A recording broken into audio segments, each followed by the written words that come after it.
0시 기준 신규 확진 환자는 15명으로 이태원 클럽 등 기타 지역사회 감염 5명, 나머지 10명은 해외 유입 사례입니다. 5월 18일 0시까지 발생한 확진 환자는 총 11,065명이고 9,904명이 완치되어 격리 해제되었고 898명의 환자들이 현재 치료를 받고 있습니다. 이는 진단검사 총 75만 3,211건을 시행한 결과입니다.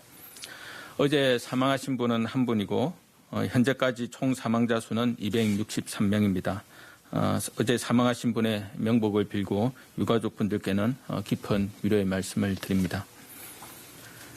정부는 오늘 박능우 1차장 주재로 중대본 회의를 개최하여 코로나19 재양성자 관리 방안, KTX 이용 해외 입국자 수송 정보 지원 방안, 생활 속 거리두기 이행 현황 및 계획 등을 논의하였습니다.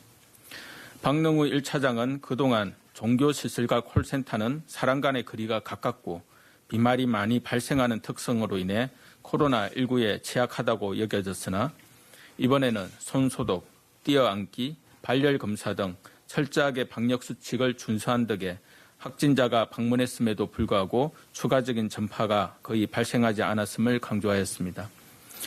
또한 감염 사례에 대응하는 과정에서 생활 속에서 방역수칙을 철저히 실천하는 것이 추가적인 전파를 차단하는 데 효과적임을 다시 한번 확인할 수 있었다고 강조한 바 있습니다.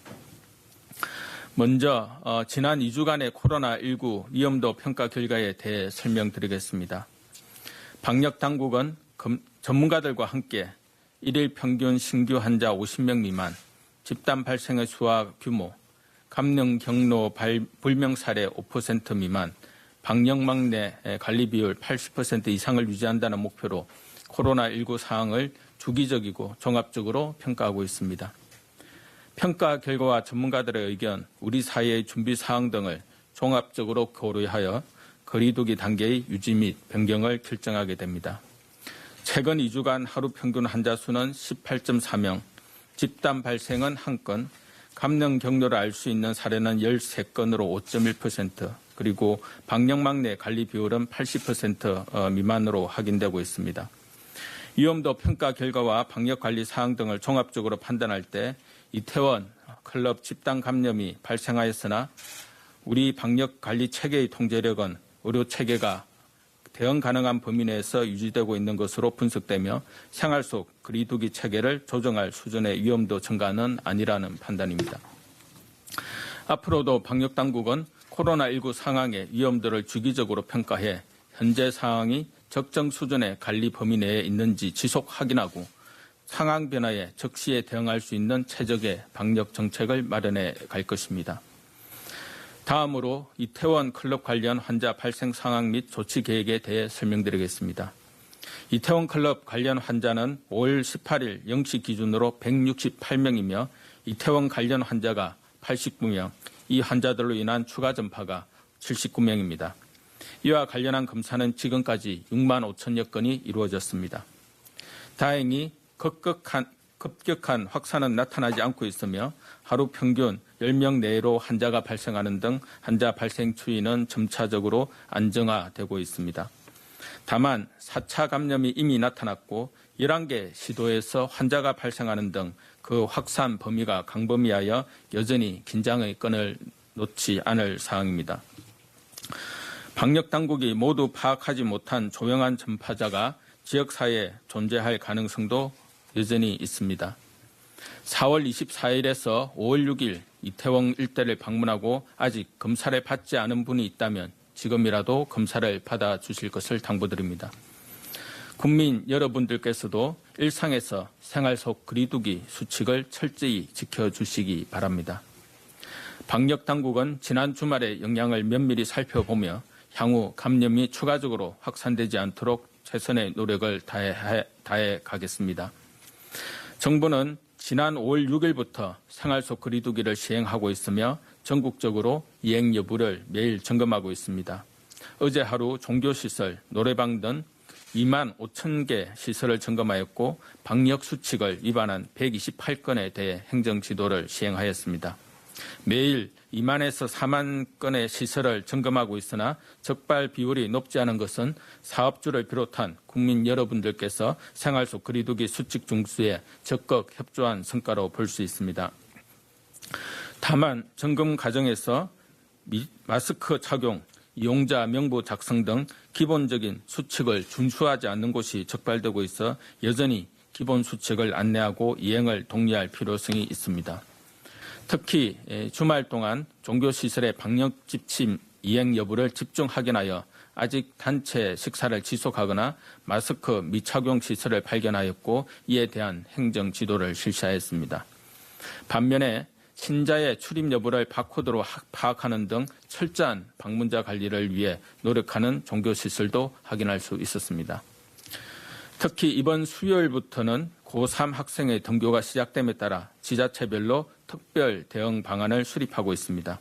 부산시에서는 소속 공무원과 공공기관 직원의 시차 출퇴근제를 5월 20일부터 6월 19일까지 의무적으로 확대 시행하여 학생과 교직원의 대중교통 이동 중 혼잡도를 낮출 계획입니다. 학교를 비롯한 학원, 독서실 등 학생들이 많이 방문하는 집단시설에서는 환기, 소독 등 생활 속 거리두기 수칙을 꼭 지켜주기를 부탁드립니다. 종교시설, 콜센터 등 밀집된 공간에서도 방역수칙을 잘 지킨 경우 집단 감염 사례가 없었음을 기억하며 개학 첫 주에 특별히 개인위생, 방역과 집단시설 관리 강화에 신경 써 주시기 바랍니다. 다음은 코로나19 재양성자 관리 방안 변경 계획에 대해 설명드리겠습니다. 완치되어 격리가 해제된 확진자 중 다시 양성으로 판정된 사례가 지속적으로 발견되어 4월 14일부터 확진 환자에 준하는 관리를 하고 있는 중입니다. 하지만 재양성자 및 접촉자에 대해 적극적인 감시, 역학조사 및 바이러스학적 검사 결과 재양성자에게 감염력이 있다는 근거는 확인되지 않았습니다. 방대본과 전문가 자문회의를 거쳐 앞으로는 확진자 격리 해제 후 관리 방안과 재양성 시 확진 환자에 준하는 관리 방안 적용을 중단하고 재양성자는 직장, 학교 등에 복귀한 경우 음성 결과를 확인하지 않아도 되는 것으로 지침을 변경할 것입니다. 아울러 재양성자 용어는 격리 해제 후 PCR 재검출로 변경할 예정입니다. 이러한 조치는 5월 19일 0시부터 적용될 예정이고 보다 자세한 내용은 오늘 오후 중앙방역대책본부 브리핑에서 설명할 예정입니다. 오늘 중수본 회의에서는 KTX 이용 해외 입국자의 수송 정보 지원 방안에 대하여 논의하였습니다.